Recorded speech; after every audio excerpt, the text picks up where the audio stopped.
Hi everybody, we're back today reading holes. We are starting on chapter 24 and that can be found on page 104. Alright, here we go. Stanley was half asleep as he got in line for breakfast, but the sight of Mr. Sir awakened him. The left side of Mr. Sir's face had swollen to the size of half a cantaloupe. There were 3 dark purple jagged lines running down his cheek where the warden had scratched him. The other boys in Stanley's tent had obviously seen Mr. Sir as well, but they had the good sense not to say anything. Stanley put a carton of juice and a plastic spoon on his tray. He kept his eyes down and hardly breathed as Mr. Sir ladled some oatmeal-like stuff into his bowl. He brought his tray to the table. Behind him, a boy from one of the other tents said, "Hey, what happened to your face?" There was a crash. Stanley turned to see Mr. Sir holding the boy's head against the oatmeal pot. "Is something wrong with my face?" The boy tried to speak but couldn't. Mr. Sir had him by the throat. "Does anyone see anything wrong with my face?" asked Mr. Sir as he continued to choke the boy. Nobody said anything. Mr. Sir let the boy go. His head banged against the table as he fell to the ground. Mr. Sir stood over him and asked, "How does my face look now to you?" A gurgling sound came out of the boy's mouth. Then he managed to guess the words, "Fine." "I'm kind of handsome, don't you think?" "Yes, Mr. Sir."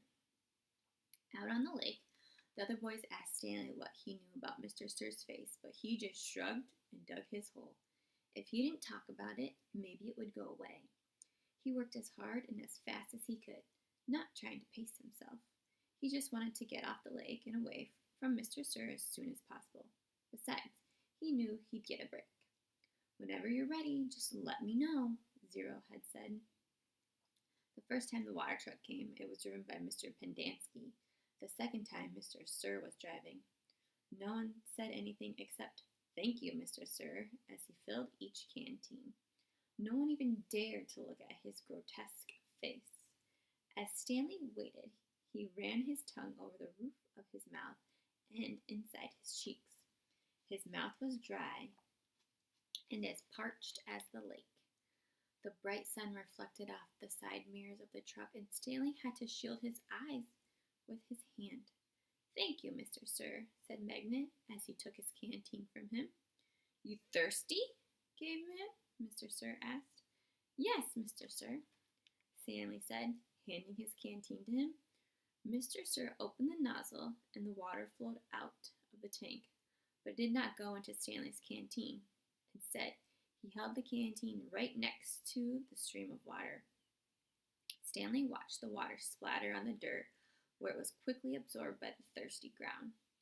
Mr. Sir let the water run for about 30 seconds, then stopped. "You want more?" he asked. Stanley didn't say anything. Mr. Sir turned the water back on, and again Stanley watched it pour onto the dirt. "There, that should be plenty."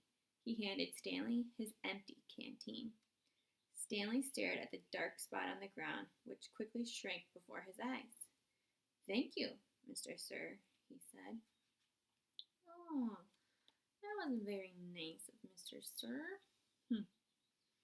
Chapter 25. There was a doctor in the town of Green Lake 110 years ago. His name was Dr. Hawthorne, and whenever people got sick, they would go see Doc Hawthorne. But they would only see Sam, the onion man. "Onions, sweet fresh onions," Sam would call, as he and his donkey, Mary Lou, walked up and down the dirt roads of Green Lake. Mary Lou pulled a carton full of onions. Sam's onion field was somewhere on the other side of the lake. Once or twice a week, he would row across the lake and pick a new batch to fill the cart. Sam had big, strong arms, but it would still take him all day for him to row across the lake and another day for him to return.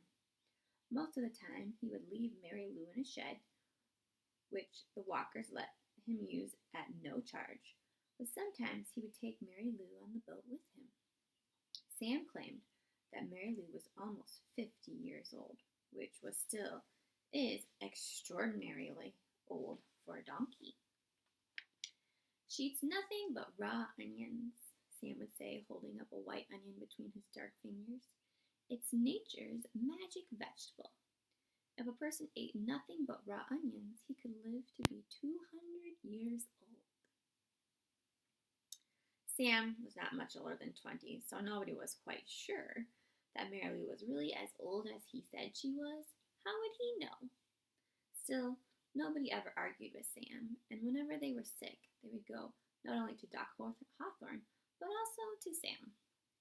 Sam always gave the same advice: eat plenty of onions.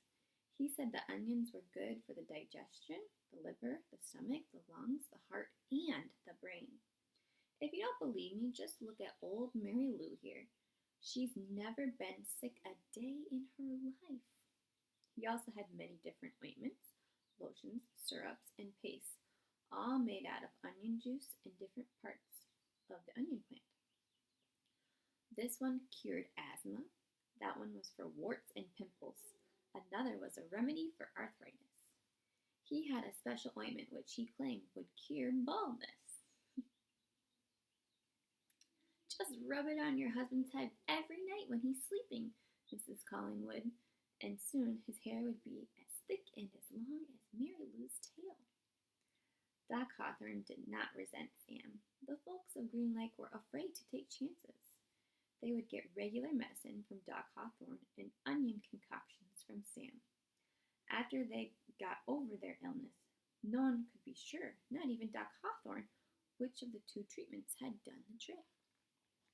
Doc Hawthorne was almost completely bald, and in the morning his head often smelled like onions. Whenever Catherine Barlow bought onions, she always bought an extra one or two and would let Mary Lou eat them out of her hand. Is something wrong? Sam asked her one day as she was feeding Mary Lou. You seem distracted. Oh, just the weather, said Miss Catherine. It looks like rain clouds moving in. Me and Mary Lou, we like the rain, said Sam. Oh, I like it fine, said Miss Catherine as she rubbed the donkey's rough hair on the top of its head. It's just that the roof leaks in the schoolhouse. I can fix that, said Sam. What are you going to do? Catherine joked. Fill the holes with onion paste? Sam laughed. I'm good with my hands, he told her. I built my own boat. If it leaked, I'd be in big trouble. Catherine couldn't help but notice his strong, firm hands. They made a deal. He agreed to fix the leaky roof in exchange for 6 jars of spiced peaches. It took Sam a week to fix the roof because he could only work in the afternoons after school let out and before night classes begun. Sam wasn't allowed to attend classes because he was a Negro, but they let him fix the building. Miss Catherine usually stayed in the schoolhouse grading papers and such, while Sam worked on the roof. She enjoyed what little conversation they were able to have, shouting up and down to each other. She was surprised by his interest in poetry. When he took a break, she would sometimes read a poem to him. On more than one occasion, she would start to read a poem by Poe, a Longfellow, only to hear him finish it for her from memory. She was sad when the roof was finished. Something wrong? He asked. No, you did a wonderful job, she said. It's just that the windows won't open. The children and I would enjoy a breeze now and then. I can fix that, said Sam. She gave him 2 more jars of peaches, and Sam fixed the windows. It was easier to talk to him when he was working on the windows. He told her about his secret onion field on the other side of the lake, where the onions grow all year round, and the water runs uphill. When the windows were fixed, she complained that her desk wobbled. I can fix that, said Sam. The next time she saw him, she mentioned that the door doesn't hang straight, and she got to spend another afternoon with him while he fixed the door. By the end of the first semester, Onion Sam had turned the old rundown schoolhouse into a well-crafted, freshly painted jewel of a building that the whole town was proud of. People passing by would stop and admire it. That's our schoolhouse. It shows how much we value education here in Green Lake. The only person who wasn't happy with it was Miss Catherine. She'd run out of things needing to be fixed. She sat at her desk one afternoon, listening to the pitter-patter of the rain on the roof. No water leaked into the classroom except for the few drops that came from her eyes. Onions! Hot, sweet onions! Sam called out on the street. She ran to him. She wanted to throw her arms around him, but she couldn't bring herself to do it. Instead, she hugged Mary Lou's neck. Is something wrong? He asked her. Oh, Sam, she said. My heart is breaking. I can fix that, said Sam. She turned to him. He took hold of both of her hands and kissed her. Because of the rain, there was nobody else out on the street. Even if there was, Catherine and Sam wouldn't have noticed. They were lost in their own world. At that moment, however, Hattie Parker stepped out of the general store. They didn't see her, but she saw them. She pointed her quivering finger in their direction and whispered, God will punish you. Interesting. All right, one more little chapter here, chapter 26. There were no telephones, but word spread quickly through the small town. By the end of the day, everyone in Green Lake had heard that the school teacher had kissed the onion picker. Not one child showed up for school the next morning. Miss Catherine sat alone in the classroom and wondered if she had lost track of the day of the week. Perhaps it was Saturday. It wouldn't have surprised her. Her brain and heart had been spinning ever since Sam had kissed her. She heard a noise outside the door, then suddenly a mob of men and women came storming into the school building. They were led by Trout Walker. There she is, Trout shouted. The devil woman. The mob was turning over desks and ripping down bulletin boards. She's been poisoning your children's brains with books, Trout declared. They began piling all the books in the center of the room. Think about what you're doing, cried Miss Catherine. Someone made a grab for her, tearing her dress, but she managed to get out of the building. She ran to the sheriff's office. The sheriff had his feet up on his desk and was drinking from a bottle of whiskey. Morning, Miss Catherine, he said. They are destroying the schoolhouse, she said, gasping for breath. They'll burn it to the ground if someone doesn't stop them. Just calm your pretty self down a second, the sheriff said in a slow drawl, and tell me what you're talking about. He got up from his desk and walked over to her. Trout Walker has... Now, don't go saying nothing bad about Charles Walker, said the sheriff. We don't have much time, urged Catherine. We've got to stop them. You're sure pretty, said the sheriff. Miss Catherine stared at him in horror. Kiss me, said the sheriff. She slapped him across the face. He laughed. You kissed the onion picker. Why won't you kiss me? She tried to slap him again, but he caught her by the hand. She tried to wiggle free. You're drunk, she yelled. I always get drunk before a hanging. A hanging? Who? Against the law for someone to kiss. A white woman. Well then, he'll have to hang me too, said Catherine, because I kissed him back. It ain't against the law for you to kiss him, the sheriff explained, just for him to kiss you. We're all equal under the eyes of God, she declared. The sheriff laughed. And if Sam and I are equal, why won't you kiss me? He laughed again. I'll make you a deal.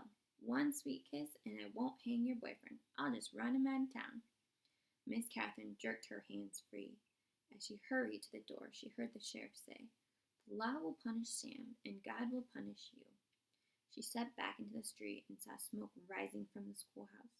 She ran down to the lakefront where Sam was hitching Mary Lou to the onion cart. Thank God I found you, she sighed, hugging him. We've got to get out of here now. What? Someone must have seen us kissing yesterday, she said. They set fire to the schoolhouse. The sheriff said he's going to hang you. Sam hesitated for a moment, as if he couldn't quite believe it. He didn't want to believe it. Come on, Mary Lou. We have to leave Mary Lou behind, said Catherine.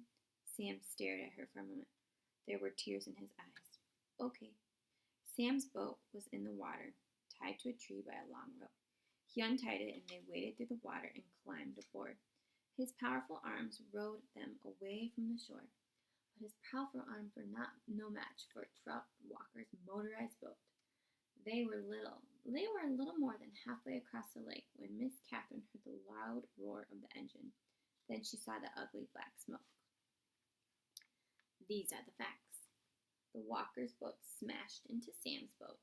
Sam was shot and killed in the water. Catherine Barlow was rescued against her wishes. When they returned to shore, she saw Mary Lou's body lying on the ground. The donkey had been shot in the head. They all happened. That all happened 110 years ago. Since then, no one drop of rain has fallen on Green Lake. You make the decision. Whom did God punish? 3 days after Sam's death, Miss Catherine shot the sheriff while he was sitting in his chair drinking a cup of coffee. Then she carefully applied a fresh coat of red lipstick and gave him the kiss he had asked for. For the next 20 years, kissing Kate Barlow was one of the most feared outlaws in all of the West. All right, we'll stop there for today. I hope you guys have a wonderful rest of your day. We'll sleep in like usual. Bye.